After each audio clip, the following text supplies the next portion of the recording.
Hello everyone, स्वागत है आपका आपके यूट्यूब चैनल एम रिलो में। आज हमारी क्वेश्चन आंसर की क्लास है। एक्चुअली क्वेश्चन आंसर की क्लास नंबर 27 है। ठीक है, 27 क्लास नंबर है हमारी। और चलिए स्टार्ट करते हैं। क्लास स्टार्ट करने से पहले मैं आपको बता दूं most important points for DFC cell 2021 success की फॉर योर सिलेक्शन। मात्र 99 रुपीज़ में आप लोगों के लिए कंपाइल किया गया है।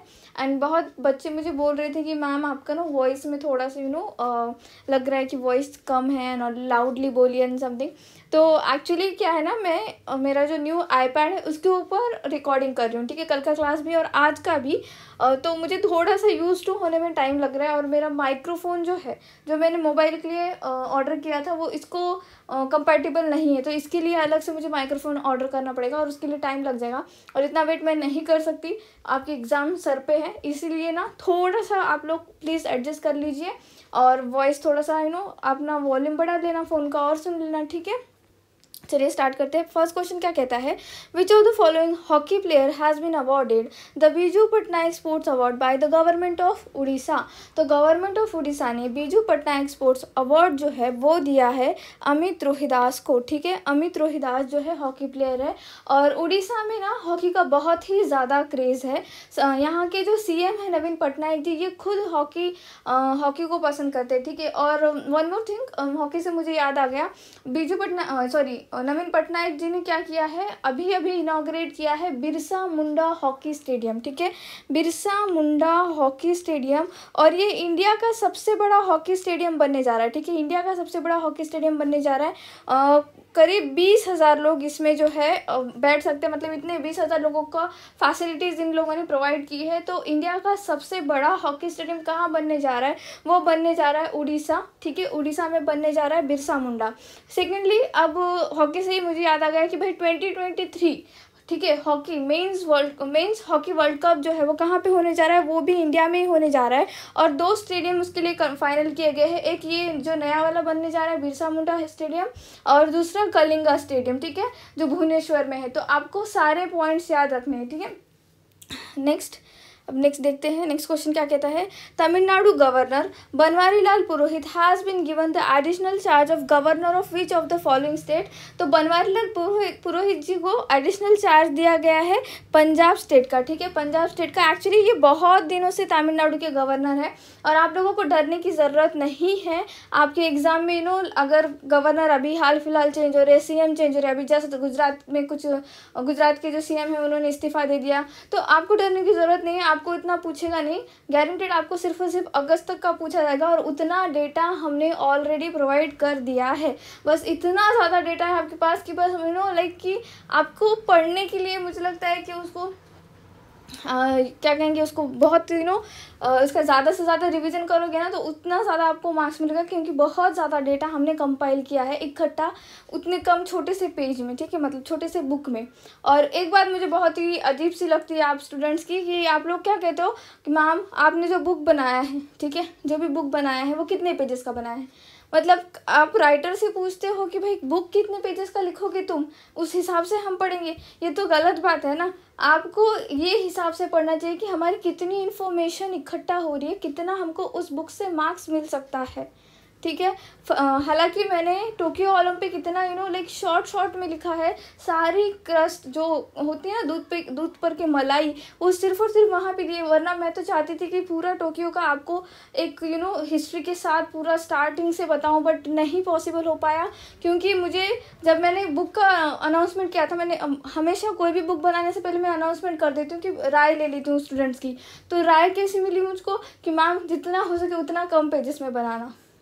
फिर भी मैंने टोक्यो ओलंपिक्स बहुत ही बढ़िया तरीके से वहाँ पे टिक कर दिया आपको।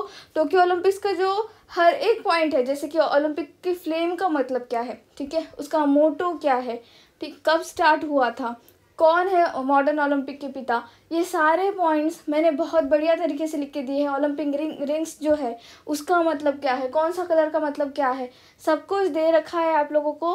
प्लीज़ उसको अच्छे से पढ़ना। ओके, नेक्स्ट क्वेश्चन क्या है, Ramon Magsaysay award 2021 awardee Mohammad Amjad Sakib, a visionary who found one of the largest microfinance institution in Dash and served millions of families। तो ये मोहम्मद अमजद साकिब जी जो है ये पाकिस्तान से बिलोंग करते हैं और इन्होंने एक माइक्रो फाइनेंस इंस्टीट्यूशन बनाया है। कहाँ पे बनाया है? तो इन्होंने ये झारखंड में बनाया है। कहाँ पे बनाया है?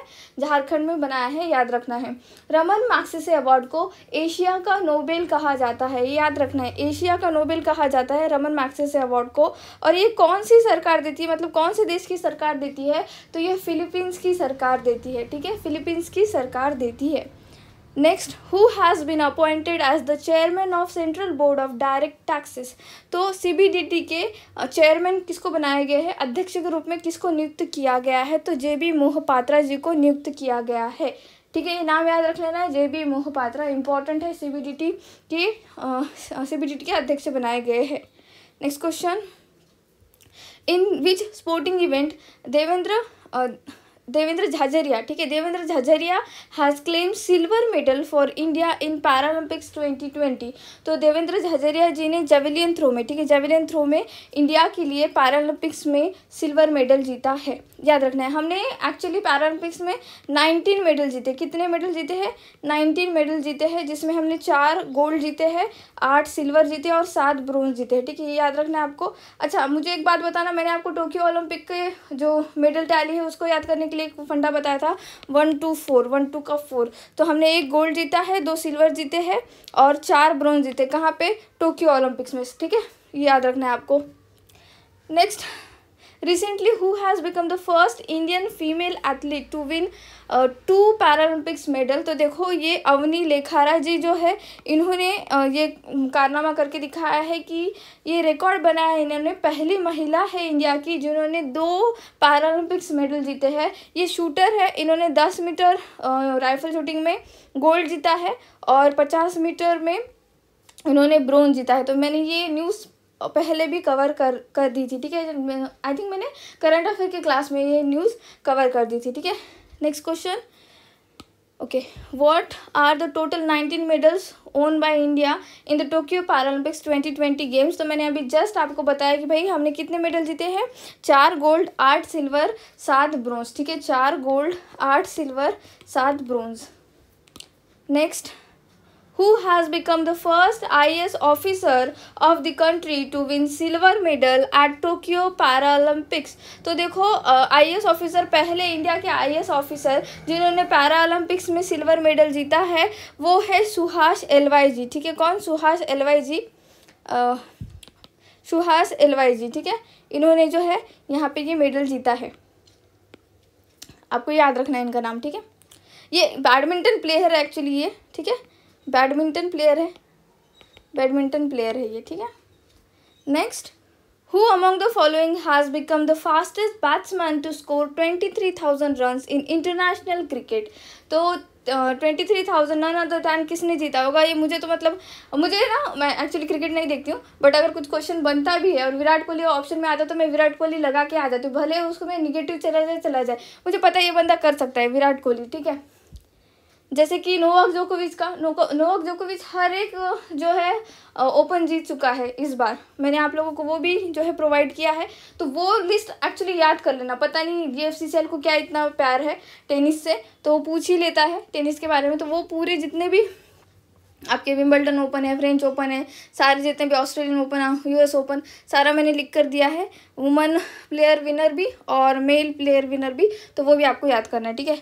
नेक्स्ट क्या है question, which state government has appointed Lovlina, ठीक है, Lovlina Borgohain who won bronze medal in Olympic games as the brand ambassador of Samagra Shiksha अभियान। तो देखो लवलीना बोरगोहेन जो है ये एक बॉक्सर है, ठीक है, ये बॉक्सर है और इन्होंने ब्रॉन्ज जीता है ओलंपिक गेम्स में, और ये असम से बिलोंग करती है, ठीक है, ये असम से बिलोंग करती है, तो ऑब्वियस है कि असम की सरकार ने इनको ब्रांड एम्बेसडर बनाया है समग्र शिक्षा अभियान का, ठीक है।